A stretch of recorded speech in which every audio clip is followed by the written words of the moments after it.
Good morning, Star, and good morning, Nerd Fighters. It is April 10th. I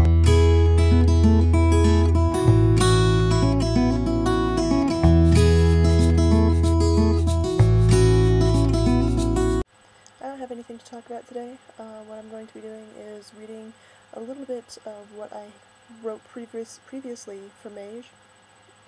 I'm doing a complete rewrite, so the ideas and things used have been substantially changed.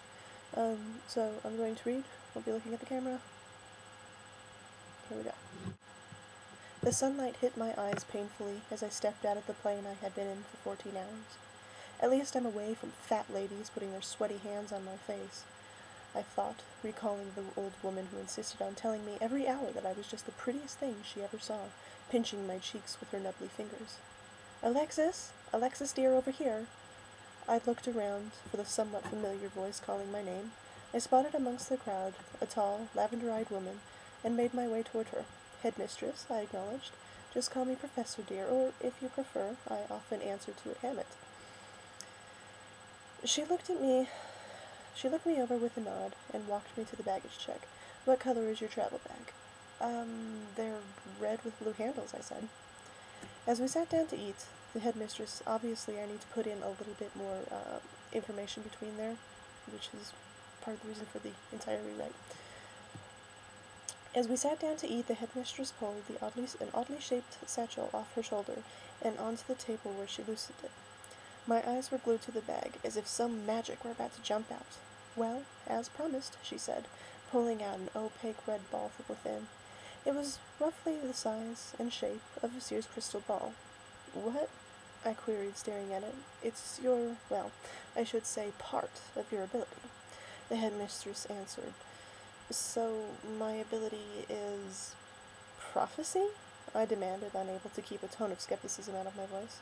Of course not, the woman scoffed. Look closer. I rolled my eyes and pulled the ball towards me. There was a strange marking at the very top of it.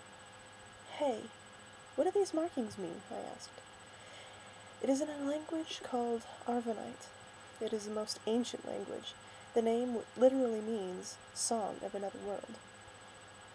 Few people ever notice it. Fewer learn to understand it. In fact, in 500 years, there have been only 3 who have ever been able to see these runes. Her index finger traced the markings fondly. You are the 3rd, I am the 2nd. I have the gift of great knowledge, so it's only appropriate. Don't you think? I don't get it, I said, gazing at the stone. It almost looked to me as though it were moving. What has this to do with me? The old woman smiled serenely, watching as I reached out to touch the stone again.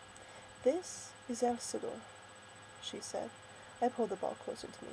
A crystal ball? I asked. Somehow I had hoped that Elsador was a living, breathing person. A dragon. I stopped everything and stared at the headmistress. Was she testing me? Waiting to see if I believed her so she could kick me out of her school? A dragon, I said, responded, glaring. Hammond shifted uncomfortably in her seat. Dragons... Right. You're kidding me. The stone wobbled and fell over. I quickly withdrew my hand and stared. No, I'm actually glad to say I'm not kidding you. This is a dragon's egg. Elsador's egg, to be precise. A rush of memory greeted me like an old friend, a dream I had constantly had as a child. A small red dragon danced her way around me, singing a song in some strange language. Her blue eyes had intensity and wonder. Aizide, come dance, she called. Aizide, I said, my eyes closed. That word means little elf. So, as I said, it needs a drastic amount of work, but it's being completely redone, refurbished completely. But I hope that what you did get to hear was somewhat intriguing, and I hope if I get my act together and finish this thing that somebody will read it. Have a good one, Nerd Fighters.